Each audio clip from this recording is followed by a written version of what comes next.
we have something special in Manhattan. Lee is unreal right now. Not enough people are talking about her, but it's unreal what she's been doing. She was recently named the ESPN Player of the Week and the Big 12 Player of the Week after a phenomenal start to the season.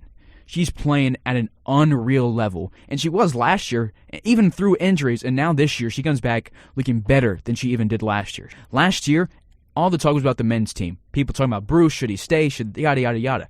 The women's team looked good. The women's team was the best sports team we had last year in the winter, and nobody was talking about it. I don't get it. It's really upsetting the way the media handles women's basketball. Ayoka Lee recently had just set the school record for most points over a four-game span in program history. Her website stats right now on the K-State website have over 200, it's bullet points, it's not full sentences. It has 233 words on it and 30 bullet points, with some of those bullet points having repeats. She is racking up accolades like nobody I've ever seen before in K-State history, more than Colin Klein was doing. She had a school record 43 points earlier this season, setting the school record, and she's got years of eligibility left. Right now, she's averaging 29.3 points in the NCAA. Her last 4 games, 43 to 10. She had 10 points in her second game of the season, but that was a game when neither team cracked 45 points. It was one of the lowest scoring, most defensive games I've ever seen. But other than that, she's been 43, 33, and 31. Also has 14 blocks and 44 boards on the season. She's shooting 73% from the field. 73%. The second closest clip to her among players on K-State with over 20 attempts is 36%. It's just hard to compete with Ayoka Lee. The players around her are great, but Lee is head and shoulders above everybody in NCAA right now. She is over 4 times the amount of points as the K-State's second highest scorer as well.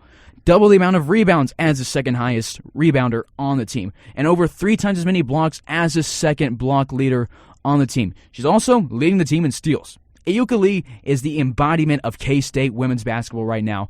And not even just women's basketball. She's the face of K-State basketball right now and arguably the face of Big 12 basketball right now. She's the most dominant player in basketball right now in the Big 12, in the conference. She's ridiculous what she's doing. She's averaging a double-double. She has 11 rebounds a game.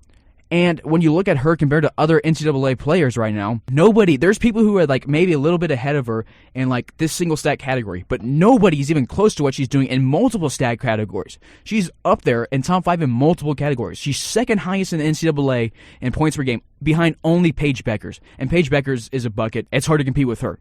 But Ayoka Lee is second in the NCAA. She's also second in the NCAA for blocks and 4th in the NCAA in rebounds. She's going to go down as the GOAT for K-State, and she has been everything that K-State could have asked of her and more.